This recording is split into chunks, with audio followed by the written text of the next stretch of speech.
Hello students, I am Dr. Vanita Chandel, Assistant Professor in Amity Institute of Virology and Immunology, Amity University, Noida. In this module, you will learn about polymerase chain reaction, types of polymerase chain reaction and their various applications.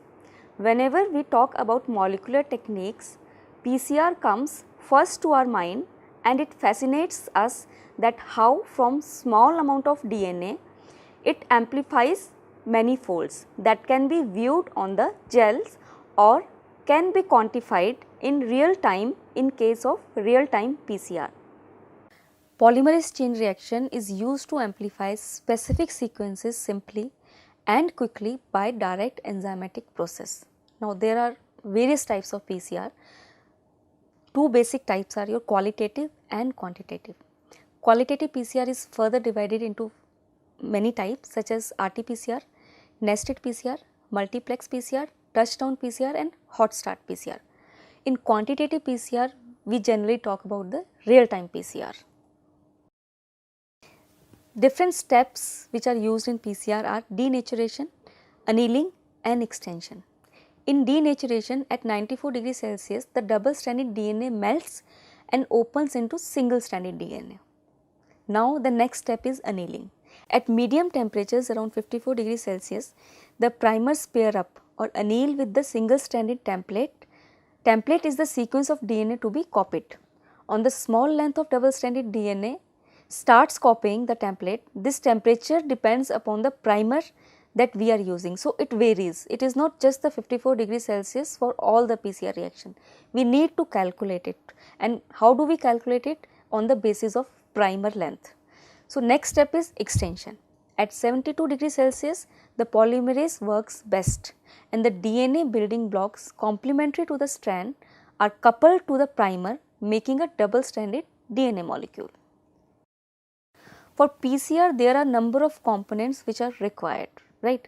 So, first is your DNA template that contains DNA or the region which we want to amplify. Then we need two primers which are complementary to the 3' ends of each of the sense and antisense strand of the DNA target. Then we need a Taq polymerase or any another DNA polymerase with a temperature optimum at around 70 degrees Celsius.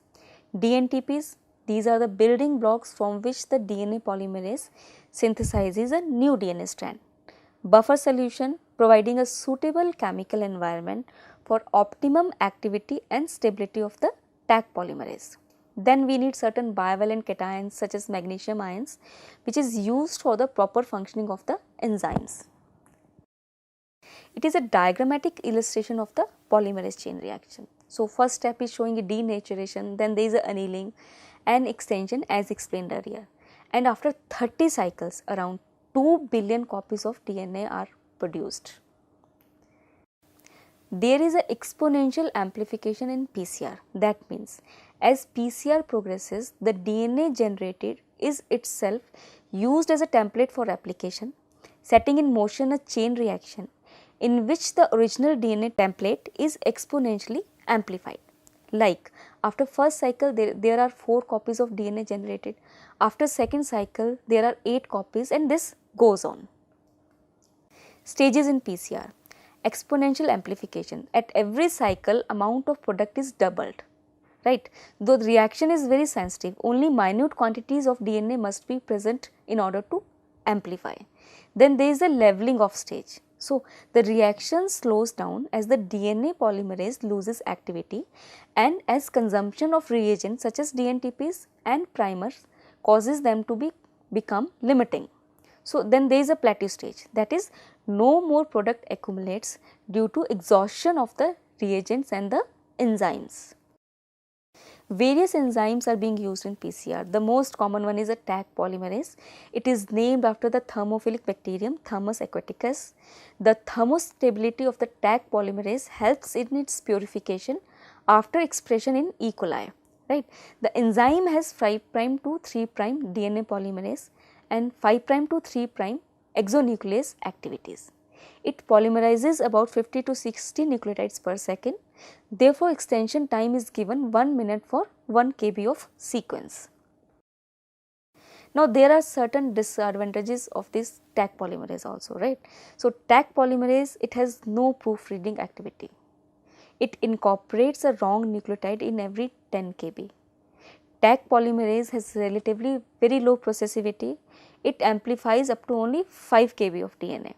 It is not fully heat stable also. So it has a half life of about 40 minutes at 95 degrees Celsius, which means there will be significant loss of activity over the 30 or so cycles in a typical PCR experiment. So there are other polymerases are also available in the market, such as TFL and TFTH enzymes from Thermus flavus and Thermus thermophilus respectively. These enzymes also do not have any proofreading activity. The proofreading activity enzymes include TLI and VENT-R, Thermococcus litoralis and PFU from Pyrococcus furosis and deep VENT-R from Pyrococcus species. A very crucial step in PCR is a primer designing. So primers should be very accurately made in order to PCR run smoothly. So what is primer? A primer is a strand of short nucleic acid sequences, generally about 10 base pair or maybe up to 25 base pair, that serves as a starting point for DNA synthesis. A short primer may offer sufficient specificity when amplifying using a simple template such as small plasmid, but a long primer may be required when using eukaryotic genomic DNA as a template. So in practice, 20 to 30 nucleotide is generally satisfactory. Melting temperature. So it is the temperature at which the two primers can associate with the temperature, and it should be relatively similar to ensure that they both bind at about same time, as temperature are being lowered during the annealing. The similarity of melting temperature is likely to mean that the primers have a similar nucleotide composition. So it is calculated by the formula 2A plus T plus 4C plus G. GC content should not be more than 50% in order to avoid high annealing temperature. Annealing temperature is usually 2 to 5 degree lesser than the melting temperature.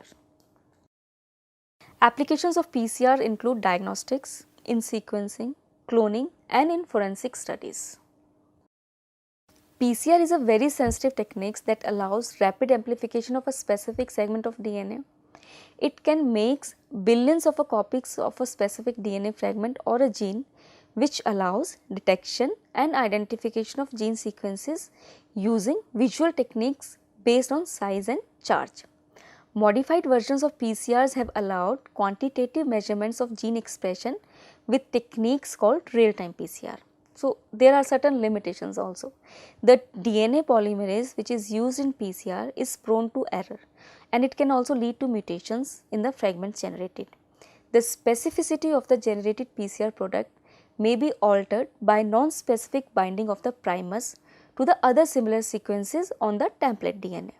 So to design primers to generate PCR product, some prior sequence information is necessary. So till now you have learned about PCR, its types and applications. PCR is of two types, qualitative and quantitative. RT-PCR is qualitative PCR. The main steps in PCR are denaturation, annealing and extension. There is exponential increase of DNA in PCR, that means at every cycle it doubles from N to 2N. Taq DNA polymerase is required for amplification. Other essential components includes DNA template, primers, DNTPs, buffer, magnesium ions, etc. Primer designing is again very important, and length of primers should not be very long or too short in order to avoid non-specific bindings. Now what are different types of qualitative PCR? As I discussed, it is a RT-PCR, nested PCR, multiplex, touchdown and hot start. So let us start with the RT-PCR. This is usually done by having round of reverse transcription using a reverse transcriptase enzyme and a single primer to make a single strand of cDNA prior to PCR itself. It is also known as reverse transcription polymerase chain reaction. The primer for reverse transcription could be oligo-DT for general cDNA synthesis. Nested PCR. Nested polymerase chain reaction is a modification of a polymerase chain reaction. It is basically intended to reduce non-specific binding in the products due to the amplification of unexpected primer binding sites. So, nested polymerase chain reaction involves two set of primers used in two successive runs of polymerase chain reaction. The second set intended to amplify a secondary target within the first run product. Multiplex PCR. Now, multiplex PCR refers to the use of polymerase chain reaction to amplify several DNA sequences simultaneously, as if performing many separate PCR reactions all together in one reaction. So, this PCR basically saves your chemicals. Many reactions are being run together, that means you are saving your chemicals. Touchdown PCR. In this, a high annealing temperature is used initially. The annealing temperature is reduced in subsequent rounds. There will therefore come a point at which correctly matched primer template annealing is just possible, but incorrect matching is not. So, DNA synthesis can therefore start. Although later cycles may be under stringent conditions, the early cycles will have been carried out under the most stringent conditions and the desired products will be the most abundant. Hot start PCR. So, as soon as the PCR reagents have all been mixed together, it is quite possible for DNA polymerase to start synthesis. So, this may happen while the reaction mixture is being heated for the first time and is at a temperature low enough to allow non-specific annealing of primer to the templator. So, it generates range of non-specific products. This problem would be prevented if DNA synthesis could not take place until the first cycle had reached its maximum temperature. So, this is the basis of hot start PCR. In the simplest form, DNA polymerase is not added to the reaction tubes until they have reached the DNA melting temperature of the first cycle. So, let us now discuss about quantitative PCR, or it is also known as a real time polymerase chain reaction. There are basically two main approaches to estimate the abundance of a molecule. One is to use a standard PCR and visualize the amount of product of interest by gel electrophoresis, then comparing it with some suitable controls or standards whatever are available. Now, this is an end point measurement of the amount of target sequencing, that is, after the PCR is complete, then only we will come to know about the target sequence that we have amplified. Now, the second approach is to quantify the reaction in real time while the PCR is in progress. So, we do not need any kind of gel. Results are quantified in real time. Cybergreen. So, this can be done in two ways. In the first, a fluorescent double stranded DNA binding dye such as cybergreen is present in the PCR. As double stranded DNA product accumulate, the amount of fluorescence from the dye also increases and this can be detected. The experiment requires a PCR machine which is equipped with a fluorescence measurement facility. Now, this approach is adequate if PCR generate the product of interest very specifically. The method simply detects double stranded DNA. It measures the amount of PCR product at a given time regardless of whether it is from the correct region. Tachman probes consist of a fluoropore covalently attached to the 5' end of the oligonucleotide probe and a quencher at the 3' end. The quencher molecule quenches with the fluorescence emitted by the fluoropore when excited by Cycler's light source by a FRET, that is fluorescence resonance energy transfer. As long as the fluoropore and the quencher are in proximity, quenching inhibits any fluorescence signals. Molecular beacon. Loop. This is the 18 to 30 base pair region of the molecular beacon which is complementary to the target sequence. Stem. The beacon stem is formed by the attachment to both termini of the loop of the two short oligonucleotides which are complementary to each other. 5' fluorophore. At the 5' end of the molecular beacon, a fluorescent dye is covalently attached. 3' quencher. The quencher dye is covalently attached to the 3' end of the molecular beacon. When the beacon is in closed loop shape, the quencher resides in the proximity to the fluorophore. which results in quenching the fluorescent emission of the latter. Analysis of real-time PCR graph. The graph shows how the amount of DNA in a microtube changes as the cycle progresses. The fluorescent dyes are used during PCR and they attach to amplified DNA segments. Therefore, fluorescence shows the quantity of DNA amplified in each cycle. As DNA is amplified, the line increases over time. So, when DNA is not amplified, the line stays flat. Critical threshold is the point during the PCR reaction at which we know DNA is being amplified. If a sample passes the CT, the DNA has been amplified. The cycle at which DNA amplification passes the critical threshold. In this graph, you can see a baseline. The baseline phase contains amplification which is below the level of detection of the real-time instrument. Then there is a threshold. Where the threshold and the amplification plot intersects, it is defined CT. It can be set manually or automatically. Now, CT is a cycle threshold, the cycle number where the fluorescence passes the threshold. Delta Rn is a baseline and NTC means no template control. Here the delta Rn is plotted against the cycle numbers to produce the amplification curves and it gives the threshold value. Applications of real-time PCR. It is used in gene expression analysis, microRNA and non-coding RNA analysis and genetic variation analysis. Quantification of amplified products after each cycle of PCR is visible as a graph in this real-time PCR. In this module, you learned about PCR.